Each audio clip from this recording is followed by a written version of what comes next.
déjame recibir en este espacio libre como el viento a Rafael Barajas, el querido Fisgón, uno de los mejores caricaturistas de México y director del Instituto Nacional de Formación Política de Morena.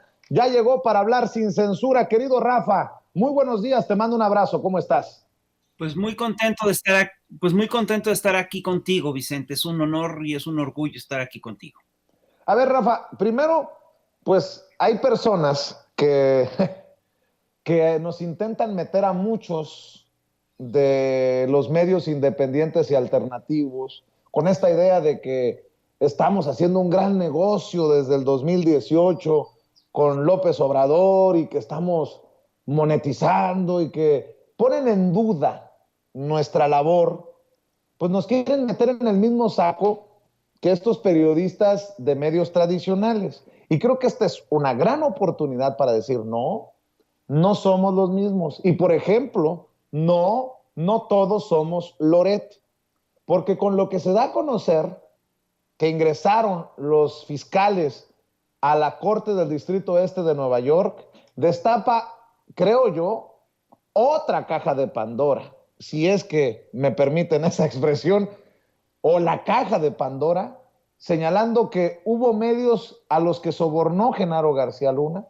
Y yo pregunto si esos medios, si esos periodistas sobornados por García Luna no son algunos de esos más férreos golpeadores del gobierno del presidente Andrés Manuel López Obrador. Por eso digo, a mí me pueden poner de cabeza y no va a sonar un solo centavo indebido y no creo que muchos estén, ya no digo dispuestos a que los pongan de cabeza, a ver si suenan los centavos en el suelo, sino a opinar, porque cualquier cosa que digan será usada en su contra. Mi querido Rafa, ¿cómo ves esta situación? Pues mira, tienes toda la razón. Es decir, obviamente lo que ustedes están haciendo es totalmente nuevo, es inédito. Se parece muchísimo a lo que ocurrió cuando surgió la prensa entre los siglos XVIII y XIX, que empezaba a surgir la prensa y pues la prensa básicamente lo que hacía era ir en contra del gran discurso de ese gran aparato ideológico que era la iglesia.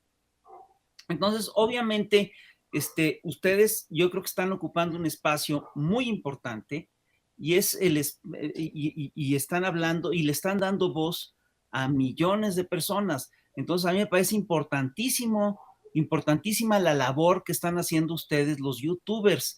Me parece que es de veras loable. Todas estas acusaciones de que si están monetizando, de que si, y de que si están metidos en un mar de dinero y que si están lucrando, a mí me parecen que son o producto de esta prensa de estos sectores de la derecha que ven con preocupación que están cambiando las plataformas, que la gente se está enterando de otros modos a través de plataformas, o bien producto del pensamiento sectario de la izquierda, que la verdad no está entendiendo el fenómeno que ustedes conforman. Y luego estas dos cosas se juntan, ¿eh? Es decir, luego se juntan estos dos procesos. Y yo sí creo que es gracias a ustedes, es gracias a estos espacios, que se rompe el disco, bueno, gracias a estos espacios y gracias a la mañanera, ¿no?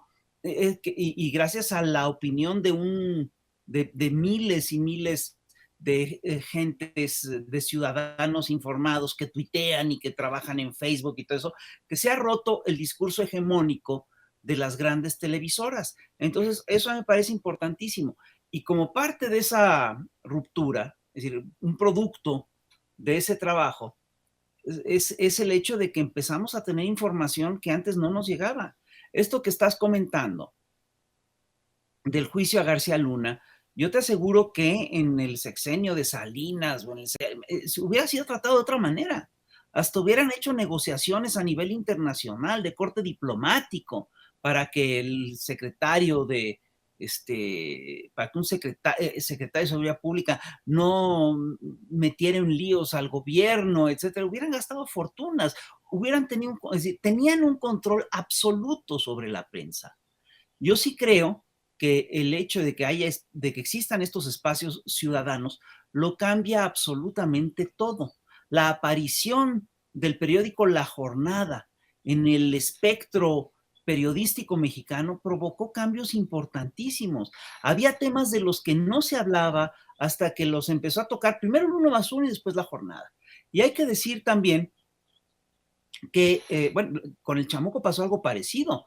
Sacamos la revista Chamuco con mucho trabajo, con muchas dificultades, y empezamos a tocar temas, y a partir de que empezamos a tocar los temas, otros medios los tuvieron que empezar a tocar. Aquí yo creo que, fíjate, hay una regla no escrita dentro de la prensa que yo creo que nosotros deberíamos de entender, ¿no? Los comunicadores, yo soy caricaturista, pues, ¿no? Y la regla es la siguiente: así como en una cadena el eslabón más débil es el que determina la fuerza de la cadena, en términos de medios, el, de medios públicos, el medio que se atreve a ir más lejos es el que marca los límites de la libertad de expresión de una sociedad. Entonces, mientras más nos atrevamos a decir cosas sobre el régimen, sobre lo que está ocurriendo, más ampliamos los márgenes de la libertad de expresión. Y aquí yo quiero señalar una cosa que es muy importante. Hay toda una serie de actores, incluso periodistas, sobre todo periodistas afines al viejo régimen, pero también académicos, que ven todo esto de la prensa como si se tratara de vamos, lo ven con una lógica futbolera. Es como si tú le ibas al PRI, es como si le fueras al América, y si le ibas a Morena es como si le fueras al Atlas, ¿no? Entonces, todo se convierte se hacen análisis muy simples, ¿no? Estas gentes hacen análisis muy, muy sencillos.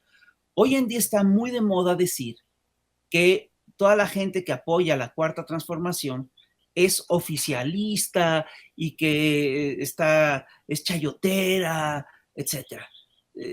Estas actitudes, estas posturas, ocultan cosas que son muy importantes. La primera es que pues ya no hay chayote. Entonces, ¿cómo pueden acusar a alguien de chayotero cuando en un régimen no hay chayote? Cuando en un gobierno no hay chayote. Es decir, eso cambia todas las coordenadas del debate.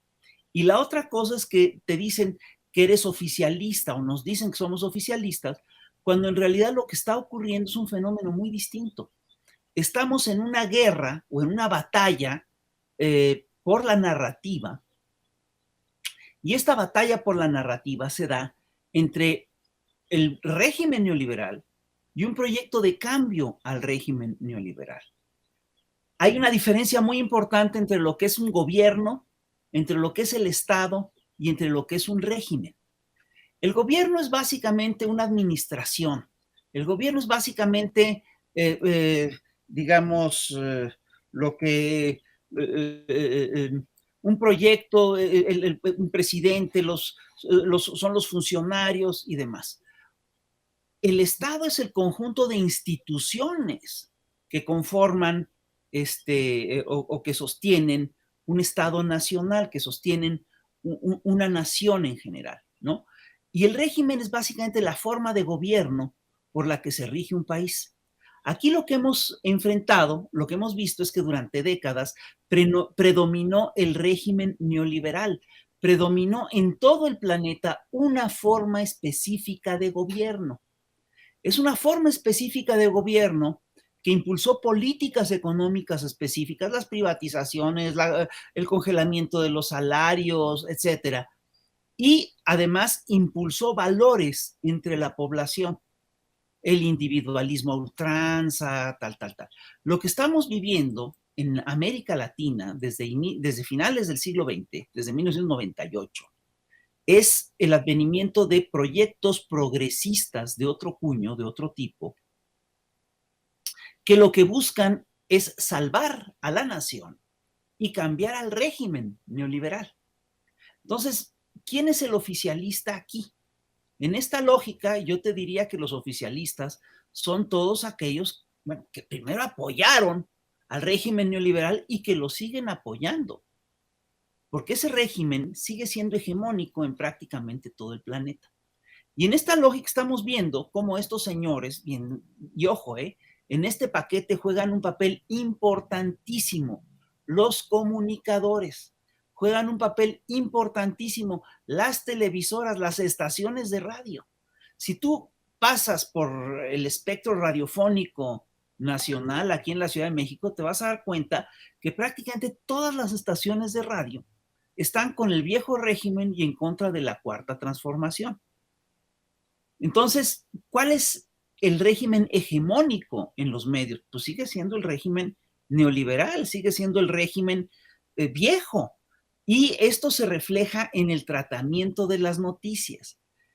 Si no existiera la mañanera, si no existieran los youtubers, si no existieran estos espacios, si no existiera la jornada, si no existieran estos espacios de disidencia, si no existiera el Chamuco TV, ¿cómo te enteras de un montón de cosas? No, no habría manera de enterarse de un montón de cosas.